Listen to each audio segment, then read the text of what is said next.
బొమ్మడి నాయకర్ గారికి, మరి మా గురుతవ్యులు ఎంఏ షరీఫ్ గారికి, అదేవిధంగా తోట శేఖరాం లక్ష్మి గారికి,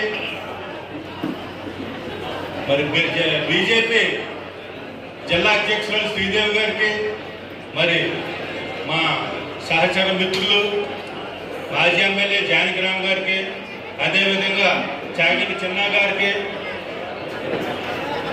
మరి ఈరోజు నాతో పాటు ప్రమాణ స్వీకారం చేసినటువంటి మా వైస్ చైర్మన్, అదేవిధంగా డైరెక్టర్లకి, మరి కూటమి నాయకులకి, కార్యకర్తలందరికీ కూడా మరి నేను ఒక విన్నపాలు తెలియజేసుకుంటూ, నేను 1982లో మరి తెలుగుదేశం పార్టీ ఆవిర్భావ దినోత్సవం రోజునే మన ఎంఏ షరీఫ్ గారు, స్వర్గీయ కోటి రాధాకృష్ణ గారి నాయకత్వంలో మరి వారు సహచరులుగా తెలుగుదేశం పార్టీలో చేరారు. దానికి కారణం ఏంటంటే నేను ఎన్టీఆర్ అభిమానిగా మరి నాకు తెలిసి తెలియని వయసులోనే నేను తెలుగుదేశం పార్టీలో జాయిన్ అవ్వడం జరిగింది. విధంగా చెప్తే నేను 10th క్లాస్ పాస్ అయ్యాను, కానీ నాకు ఈ విధంగా క్రమశిక్షణ, ఈ విధంగా నడవడిక నేర్పుది ఎవరు ఉన్నారంటే తెలుగుదేశం పార్టీ మాత్రమే. ప్రధానంగా నారా చంద్రబాబు నాయుడు గారు తెలుగుదేశం పార్టీలో మరి శిక్షణా తరగతులు పెట్టిన తర్వాత అనేక శిక్షణా తరగతులకి మరి షరీఫ్ గారితో పాటు హాజరైనటువంటి నేను అక్కడ మాట్లాడిన మాటలు కానీ, అక్కడ ఏ విధంగా జీవితాన్ని మలుచుకోవాలి, ఏ విధంగా రాజకీయంగా మసలాలి, ఏ విధంగా పార్టీకి అంకిత భావంతో కట్టుబడాలి అనేటువంటి విషయాలు మరి నేర్చుకోవడం జరిగింది. అదేవిధంగా నేను ఏ రోజుని కూడా ఎవరిని కూడా నాకు ఈ పదవి ఇవ్వండి అని నేను అడిగిన దాఖలా లేదు. ఎందుకంటే నేను అప్పుడు మా ఎమ్మెల్యే గారు, మాజీ మినిస్టర్ గారు హరిరామజాయ్ గారికి సన్నిహితంగా ఉండేవాడిని, అదేవిధంగా సుబ్బారాయుడు గారికి అత్యంత సన్నిహితంగా ఉండేవాడిని. ఆ తర్వాత కూడా ఎవరు తెలుగుదేశం పార్టీ ఇన్ఛార్జ్ అయినా వారితో సన్నిహితంగా ఉండేవాడిని. ఏ రోజుని కూడా ఎవరిని నాకు ఈ పదవి ఇవ్వండి అని చెప్పని నేను అడిగిన దాఖలా లేదు. కానీ నా యొక్క పార్టీకి చేసినటువంటి సేవల్ని మరి గుర్తించి నర్సాపురం నియోజకవర్గ సమన్వయ కమిటీ నన్ను ఏకగ్రీవంగా నిర్ణయించి నన్ను సిఫారసు చేసి పైకి పంపడం జరిగింది. అదేవిధంగా పైనుంచి కూడా మరి అన్ని విధాలుగా అర్హుడు ఈ పదవికి రైతు కుటుంబంలో పుట్టినటువంటి జగ్గం శ్రీమన్నారాయణ న్యాయం చేయగలదని చెప్పేసి అని మరి పార్టీ కూడా ఒక నిర్ణయం తీసుకుని నన్ను ఎంపిక చేయడం జరిగింది. ఈ రోజున మా నర్సాపురం మార్కెట్ యార్డ్ కమిటీలో అనేక సమస్యలు ఉన్నాయి. విధంగా చెప్పాలంటే అన్ని కార్యక్రమాలు కూడా మార్కెట్ యార్డ్లో పెట్టుకున్నారు, కానీ మేము మార్కెట్ యార్డ్లో కనీసం మీటింగ్ పెట్టుకునే అవకాశం లేదు. ఎందుకంటే దురదృష్టవశాత్తు ఈ రోజున మార్కెట్ యార్డ్ నీటిలో నిండిపోయి ఉంది. అది మా మార్కెట్ యార్డ్ పరిస్థితి. అనేక సమస్యలు ఉన్నాయి. మరి ఎమ్మెల్యే గారి నాయకత్వంలో, అదేవిధంగా మన రామరెడ్డి గారి నాయకత్వంలో, జిల్లా ఇన్ఛార్జ్ మంత్రి గారి నాయకత్వంలో మా సమస్యలన్నీ పరిష్కరించుకోవడానికి, మరి రైతులకి ఉపకారమైనటువంటి పనులు చేయడానికి నేను నా పాలకవర్గం కృషి చేస్తానని చెప్పని మీకు అందరికీ కూడా నేను తెలియపరుచుకుంటాను.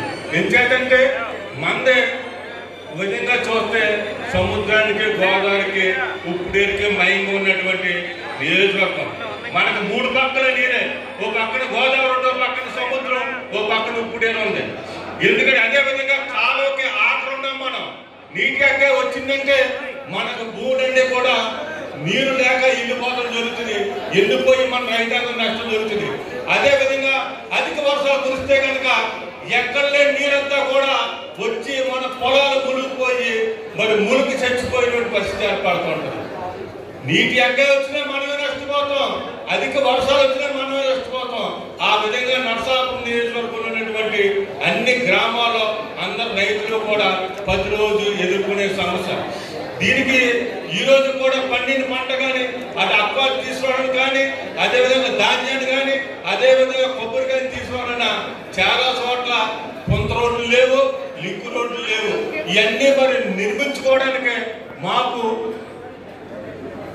మాకు తగిన మరి ఆర్థికపరమైనటువంటి అన్ని కార్యక్రమాలు నాయకర్ గారి నాయకత్వంలో మరి పెద్దల దగ్గరికి వెళ్ళి మేము పరిష్కరించుకుని నర్సాపురం నియోజకవర్గంలో ఉన్నటువంటి అందరూ రైతులకి మరి న్యాయం చేయడానికి మేము విశేషంగా కృషి చేస్తామని మరి తెలియపరుచుకుంటున్నాం.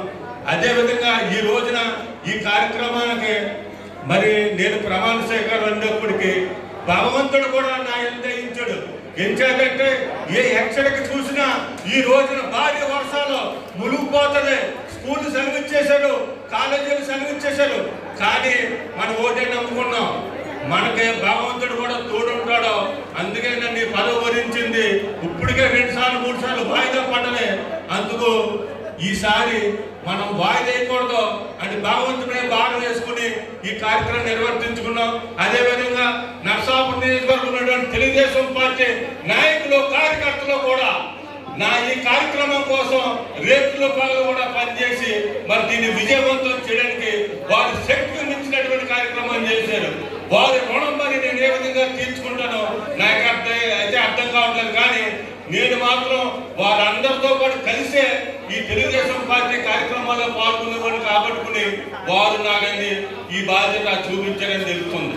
అదేవిధంగా కూటమి నాయకులు కార్యకర్తలు కూడా నాకు పూర్తి సహాయ సహకారాలు అందించారు. వారందరికీ కూడా నేను కృతజ్ఞతలు తెలియపరచుకుని మరి మీకు అందరికీ కూడా నేను ఎప్పుడూ రుణపడి ఉంటానని చెప్పని మరొకసారి తెలియపరచుకుంటూ మరి నేను సెలవు తీసుకునే ముందు మరి మొన్నటి మా జిల్లా పార్టీ అధ్యక్షురాలు కోట సీతారామలక్ష్మి గారు మరి ప్రత్యేకంగా మా కోసమే ఇక్కడ రావడం జరిగింది.